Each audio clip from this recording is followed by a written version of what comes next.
Rise and grind, everyone. This is Shane with ReDesignYourGrind.com, and in today's video, we are looking once again at how to price your products. This is part 3 of the video, and we are looking at using promotional pricing strategies. Let's dive right in. Okay, so we're back in the computer now, and you can see we're back on WikiHow, and we're doing part 3 of how to price your products. So part 3 is using promotional pricing strategies. Number 1, use creative promotions to get people in the door. Pricing in order to promote a product is a very common application. This gives the consumer the impression that your business is a place to go to get deals, even if you're not always giving them deals. Try letting your pricing strategy advertise for you. Use a buy one get one free promotion to get people interested in your product and ensure that they'll be struck by the deals they're getting. If you can keep them coming back, even when you're not holding promotions, they'll be hooked. Often sellers will bundle several products in the same package, moving old or unwanted stock by creating killer deals. Dated DVDs, CDs, and video games are often sold using the bundle approach. Quantity discounts, 20% off, $150 or more, and rebates, $399.95 after rebate, can also help to get people to purchase more. So this is something that I implement mostly around holidays, as we discussed in the last video. However, if you're trying to move a new product or even an existing product in your market and you're not getting as much traction as you would like, this can be very useful for you, especially if your margins can be incorporated without you losing money by giving away a product if somebody buys the first product at full retail. Now, this is something that companies like Payless did for years. Buy one, get one free shoes. So you would buy one pair of shoes for $29.95 or $39.95, and you would get one of equal or lesser value for free.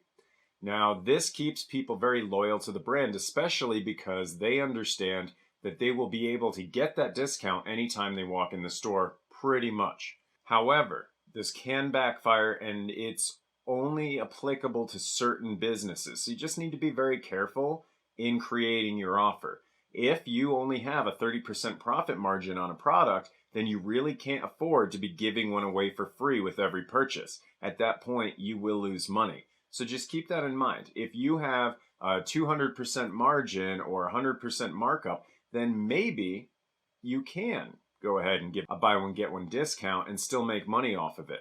But just be very careful when implementing something like that. Number 2, appeal to your customers' emotions and rationality. Promotional pricing strategies can't just be informational campaigns. They have to connect with your target market. In order to do this, take time to appeal to their emotions or pragmatism.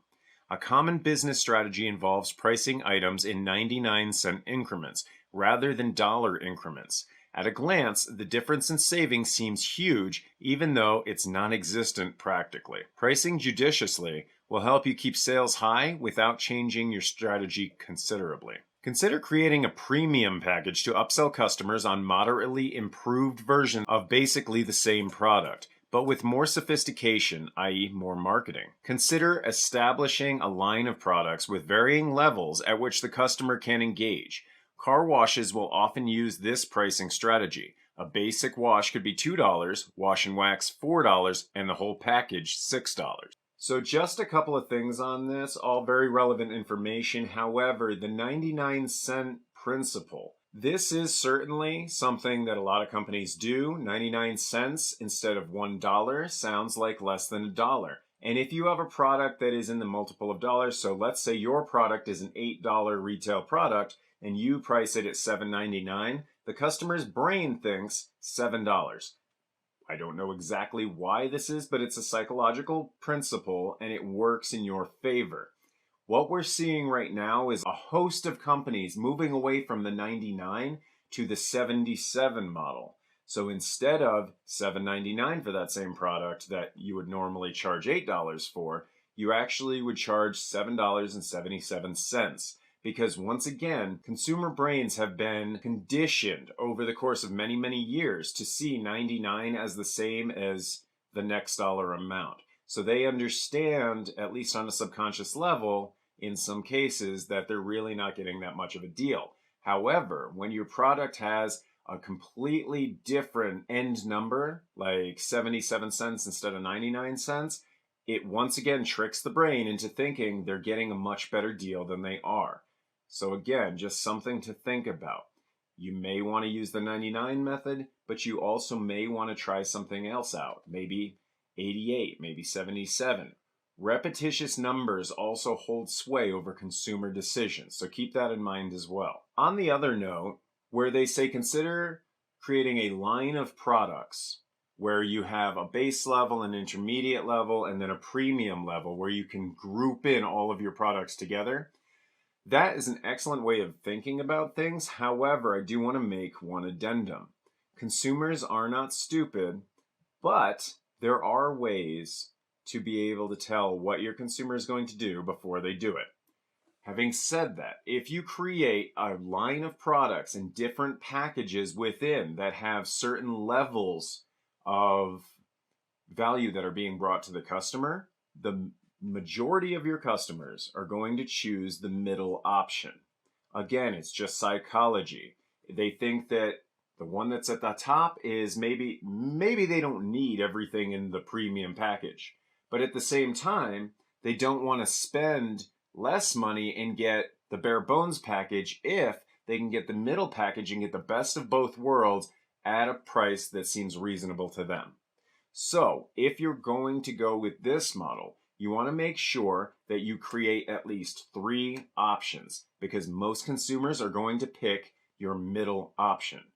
I know that's not in the article, but it is something that I've talked to several entrepreneurs about and coaches. So if you're creating, say, an e-commerce course or something like that, and you want to have different levels of financial entry, then go ahead and make 3 different levels and bank on the most sales coming from that middle level. Some people may still get the premium content because they think that they need it or the price point doesn't really affect them at all. Some people may go with the bare bones package, but most people are going to go with that middle option, assuming that it's the best bang for the buck. So another thing to very much keep in mind. Number 3, try to upsell promotions to move more merchandise. In optional product pricing, companies will attempt to increase the amount consumers spend once they start to buy. Optional extras increase the overall price of the product or service. For example, airlines will charge for optional extras such as guaranteeing a window seat or reserving a row of seats next to each other. Historically, promotions have proven to be a better driver than advertising. One drawback to promotions is that they tend to be followed by lower levels of purchasing of the same product or service directly following the promotion. So upsells, this is sales 101 right here. This is sales 101 right here. You always want to try to upsell your customer if you can. And one way to do that is add-ons. If you have a product or service that you can add into a bundle for free with whatever you're trying to sell your customer, it's just added value to the customer, and that may sway their consumer decision making. So you always want to try to upsell whenever you can. However, know your customer, know your market. If you're always trying to upsell something and it is not adding value to the deal in the consumer's mind, then they are much less likely to buy from you and they might buy from your competitor instead. Having said that as well, once you take these promotions away, your consumer base may notice this and you may see a sharp decrease in conversions. That's totally normal. It means that the marketing and advertising you've been doing has been reaching a wide audience, and some of them may have been on the fence to buy. But once that promotion has ended, they are most certainly not going to. So another thing to keep in mind, if you want to add upsell services or products to your bundle, you want to make sure that the value is always there. There are different techniques in terms of upselling customers properly and keeping those conversion rates up. And we'll go over that in another video. But for right now, just know, if you do that type of marketing, you may see a sharp decrease in conversions once the promotion has ended. Number 4, avoid the appearance of price gouging. Gouging involves raising your product to a high price because you have a substantial competitive advantage of some kind, or a corner in the market. This advantage is not sustainable. The high price tends to attract new competitors into the market, and the price inevitably falls due to increased supply. Captive product pricing is used when products have complements. Companies will charge a premium price where the consumer is captured. For example, a razor manufacturer will charge a low price and recoup its margin or more from the sale of the only design of blades which fit the razor. In some places or under certain circumstances, price gouging is unlawful. You never, ever want your consumer or your customers or anybody that you're selling your services to think that they're being price gouged. This creates a distrust with your brand, and you may never get those customers back no matter how hard you try. Again, as it said in the article, in a lot of places, price gouging is illegal. And if you end up raising the price of your product to a point where it seems more attractive for more resellers or more entrepreneurs to get into your market, they will. It's all about supply and demand. So if you are the only supply, you still need to create a price that's going to seem fair to your consumer. If you don't, other people will come into your market with the same or a similar product as yours, even if it's an original IP, and they will go and they will undercut your prices. And they will do that to try to take any of your market share that they can.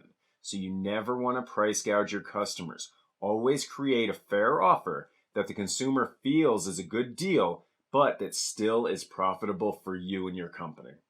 Okay, guys, that was how to price your product part 3.